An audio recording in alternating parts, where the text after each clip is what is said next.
He's back. Mike Apple, good morning. How you doing? Just one day, but we missed you, my friend. Thank you.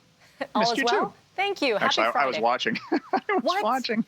Do you watch on think- your days off? Yes, I do. Well, I try to keep as much of a regular schedule as I possibly can, because otherwise I get the 4 hours late for coffee headache at around 8 o'clock if I'm not getting my dose of caffeine.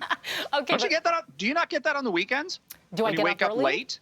Or do you wake up like at a regular time on the weekend? And I've got a caffeine headache on Saturday, like regular. We're learning so much about you. You know what? I'm up at like 6 o'clock anyway. I have a 4-year-old, right? So he's up and poking at your face. So you're up and at it. Hello, get up, hello, get up. hello. Okay, let's talk about what we may have missed. Well, you didn't really miss too much. Fiat Chrysler, which I know we were following yesterday, but we have more. Yeah, we've got the details of that deal that Chris McCusker was talking about this time yesterday morning. They had just announced that they had the tentative agreement reached, and this contract will see some workers being brought back to the Fiat Chrysler plant in Windsor. About 2,000 jobs, actually, when all is said and done, according to Jerry Diaz, the head of Unifor, as they reach this deal that will see about another $1 billion plus reinvested or invested into the Canadian Fiat Chrysler operations in Windsor and Etobicoke and Brampton. Some new vehicles coming out of the Windsor line in a couple of years. Again, also focusing on electric vehicle production, along with the Chrysler Pacifica minivan. So they're following the pattern here that was set by the Ford contract a couple of 3 weeks ago now, I guess it was, where there's a lot of investment now coming into the Canadian auto sector, jobs being created. And it's nice to hear, considering for so many years it was cutback, right? So we'll see what they do at the negotiations now upcoming for General Motors Canada. Of course, the GM plant in Oshawa has already gone through a major downsizing, but we'll see where that goes. Okay, let's see where this goes. A lot of people can start pre-ordering today. I don't even know what version this one is, and there's also a crack in it, so perhaps I need a new one. New iPhone. Listen, this is going to be the start of what's expected to be a super cycle for Apple and Samsung and the other players in the 5G market, because that is seen as the game change. For speed, connectivity, clarity.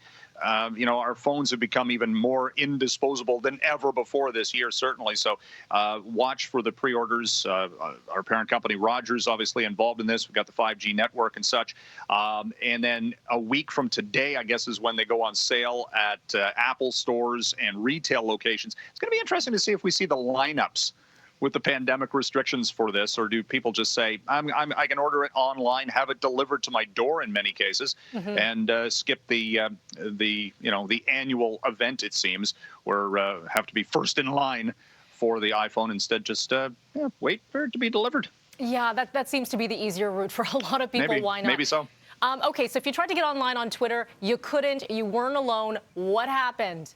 They're saying it was not a hack attack that took the network down for Twitter for about an hour and a half yesterday. My goodness, people were just losing it because they're so addicted to social media. And could you imagine, Melanie, they got things back up and running around 7 o'clock last night. Could you imagine if Twitter was offline during the dueling interviews of the U.S. President Donald Trump and Joe Biden last night? Because people wouldn't be able to respond in real time to what was going on. Heads would spin, Mike. Heads would spin. They have to get their opinions out, don't they? Anyway, it was not such that they are. Yeah. It was not a hack attack. It was some sort of software problem that took the whole thing down. Twitter also making some changes to their policy because this week Twitter and Facebook both came under fire and scrutiny for taking down a New York Post story that was deemed to be of content that was questionable. But it was from a verified account from a major news organization. So now they're saying, okay, the new policy is it has to come from a hacked account or something of that nature. So they're trying to kind of clean up that mess from a PR scenario as well. That's a big question mark, Mike. That's a... Well, yeah, it's like who's watching the Watchmen, right? That's the old saying. And should the social media companies, how did they police what's real, fake, hacked, questionable content? It's a quagmire that they've been into here, and of course, it's just been amplified, of course, with the political scenarios that we're dealing with. Some muddied waters there. Okay, Mike, appreciate your time. Happy Friday. Have a wonderful weekend. We'll talk to you Monday. You too. Okay. Take care.